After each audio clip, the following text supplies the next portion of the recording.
ಇವತ್ತು ನಾನು ದೂರು ಕೊಡುವಂಥ ವಿಚಾರದಲ್ಲಿ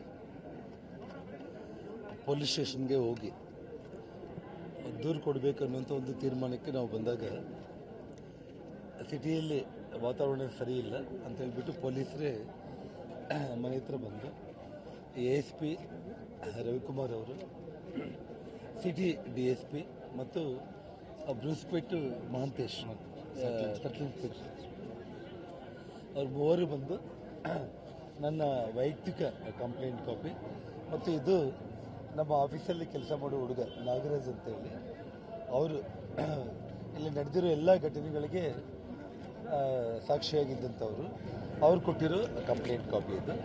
ಇದನ್ನು ರಿಸೀವ್ ಮಾಡ್ಕೊಂಡಿದ್ದಾರೆ.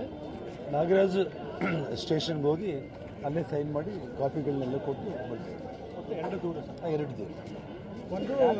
ದೂರಲ್ಲಿ ಏನು ಉಲ್ಲೇಖ ಮಾಡಿದ್ರು? ಯಾರ್ಯಾರು ದೂರಲ್ಲಿ ನನ್ನ ಪ್ರಾಣದ ಮೇಲೆ, ಇವತ್ತು ನನ್ನ ಮೇಲೆ ವೈಯಕ್ತಿಕವಾಗಿ ಹಲ್ಲೆ ಮಾಡೋದ್ರಿಂದ ಕಂಪ್ಲೀಟ್ ಒಂದು ಹತ್ಯೆ ಯತ್ನದ ರೀತಿಯಲ್ಲಿ ದೊಡ್ಡ ಪ್ರಮಾಣದಲ್ಲಿ ಗುಂಡಾರಿಸಿರುವಂಥದ್ದು ಮತ್ತು ನಿನ್ನೆ ಒಂದು ಗುಂಡು, ಇವತ್ತು ಇನ್ನೊಂದು ಗುಂಡು ಸಿಕ್ಕಿದೆ, ಇನ್ನೂ ಹುಡುಕ್ತಾ ಇದ್ದಾರೆ. ಸುಮಾರು 7-8 ಬಾರಿ ಫೈರಿಂಗ್ ಆಗಿರುವಂಥದ್ದು.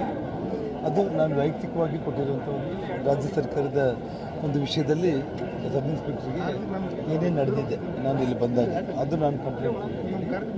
ಮತ್ತು ಮಧ್ಯಾಹ್ನ 2 ಗಂಟೆಯಿಂದ ಅವ್ರು ಬ್ಯಾನರ್ ಹಾಕಲಿಕ್ಕೆ ಬಂದಾಗ ಪೊಲೀಸವರು ಇಲ್ಲಿ ಬಂದು ಅದನ್ನು ತೆರವುಗೊಳಿಸಿ ಅವ್ರನ್ನ ವಾಪಸ್ ಕಳಿಸಿದ ಮೇಲೆ ಕೂಡ ಮತ್ತೆ ಸಂಜೆ ಬಂದ ಮೇಲೆ ಆಗಿರೋ ಎಲ್ಲ ಘಟನೆಗಳ ಬಗ್ಗೆ ಒಂದು ನಾಗರಾಜ್ ಅನ್ನೋರು ಒಂದು ಕಂಪ್ಲೇಂಟ್ ಕೊಟ್ಟಿದ್ದಾರೆ. 2 ಕಂಪ್ಲೇಂಟ್.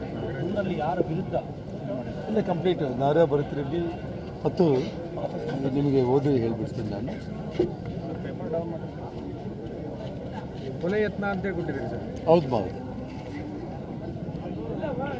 ಇವತ್ತು ಏನು ಸತೀಶ್ ರೆಡ್ಡಿ ಮತ್ತು ಚಾನಲ್ ಶೇಖರ್ ಅವರು ಇವರೆಲ್ಲರೂ ಒಂದು ಗುಂಪು ಕಟ್ಕೊಂಡು ಏನು ಬಂದಿದ್ದಾರೆ ಅವ್ರ ಕಡೆಯಿಂದ ಮತ್ತು